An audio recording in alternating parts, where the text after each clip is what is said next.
जय Hind sir. Thank you. Message from Lok Sabha Secretary General. Sir, with your kind permission, I rise to report that the Lok Sabha at its sitting held on the 11th August 2026 passed the following bills. 1. The Kerala Alteration of Name Bill 2026 and 2. The National Cooperative Development Corporation Amendment Bill 2026. I lay a copy of the said bills on the table. माननीय श्री संजय सिंह।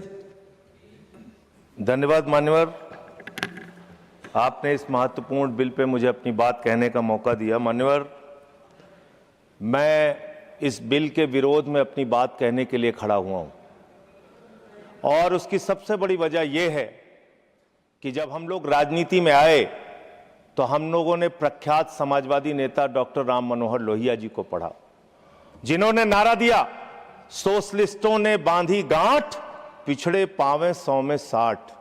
हम लोग बाबा साहब doctor Bhimrao Ambedkar ji को पढ़ के आए, जिन्होंने नारा दिया, समाज के वंचित और शोषित व्यक्ति को उसका अधिकार मिलना चाहिए, नौकरियों में आरक्षण मिलना चाहिए।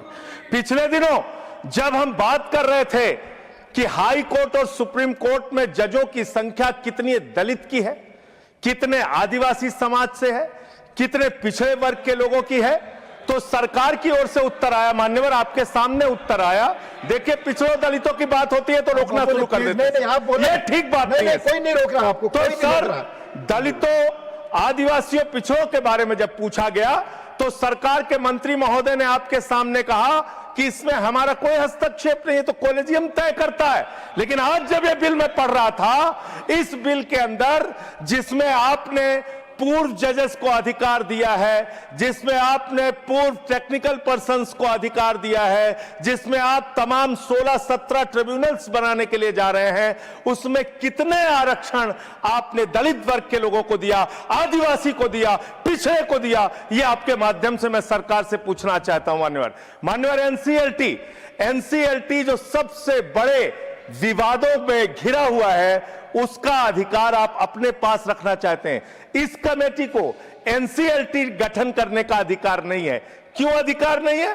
क्योंकि वीडियोकॉन का हजारों करोड़ रुपए, 97% पैसा जो उसके ऊपर कर्ज था वो माफ कर दिया गया और मात्र 3% पैसा वसूला गया। 5,53,000 करोड़ रुपए में से मात्र 3.5 लाख करोड़ रुपए माफ किया गया और बाकी पैसा वसूल किया गया। ये सारा खेल एनसीएलटी के माध्यम से हो रहा है, जिसमें हजारों लाखों करोड़ रुपए बड़े बड़े पूंजीपतियों का आप माफ करते हैं और उसके गठन का अधिकार आप अपने हाथ में रखना चाहते हैं।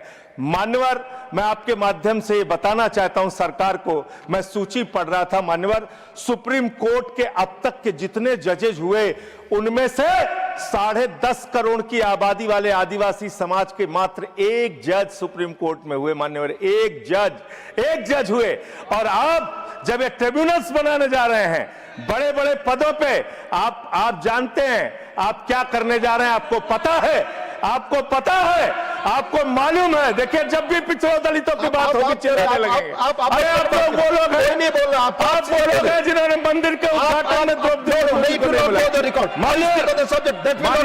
मानव, मैं अपनी बात तो पूरी कर लूं। ये तो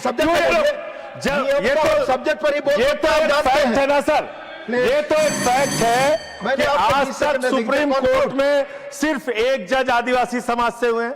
इस जज को आप नकार कैसे सकते, इस फैक्ट को आप नकार कैसे सकते हैं? खत्म करो सर। 30 सेकंड और, थैंक यू सर, 30 सेकंड और, बोलिए 30 सेकंड। मान्यवर, मैं आपके माध्यम से सिर्फ इतना सरकार से कहना चाहता हूं, जब आप ये ट्रिब्यूनल्स का गठन करने के लिए जा रहे हैं, इसमें एक महत्वपूर्ण संशोधन आप कीजिए। सारे के सारे ट्रिब्यूनल्स में दलितों, पिछड़ों और आदिवासियों को आरक्षण दीजिए। हम इसके विरोध में हैं जब तक आप ऐसा नहीं करते। यस, माननीय parliamentary affairs minister. Sanjay Singh ji ने जो कहा, बात बहुत गंभीर भी है और मैं ये नहीं कह रहा हूं कि वो गलत बात कह रहे हैं। वो जो बता रहे हैं वो सही बात है, लेकिन संदर्भ को क्लियर रखना जरूरी है, क्योंकि ये बहुत महत्वपूर्ण विषय है और जुडिशरी से जुड़े हुए हैं। ये बात सही है कि आज़ादी से लेकर के अभी तक एक ही शेड्यूल ट्राइबल जज पहुंचे सुप्रीम कोर्ट, वो भी रिटायर हो गए कई साल पहले, एक ही हुए, वो भी सही बात है।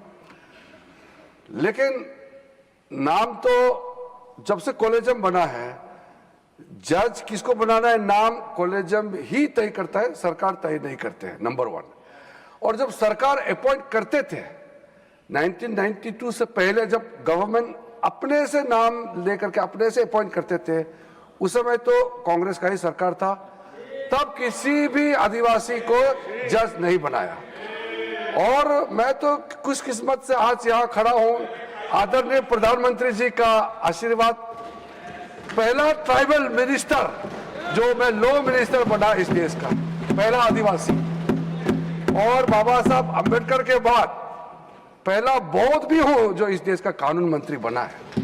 तो नरेंद्र मोदी जी ने ट्राइबल के लिए इतना बड़ा काम किया, ये सिर्फ सांकेतिक नहीं है, सोच के साथ काम किया है।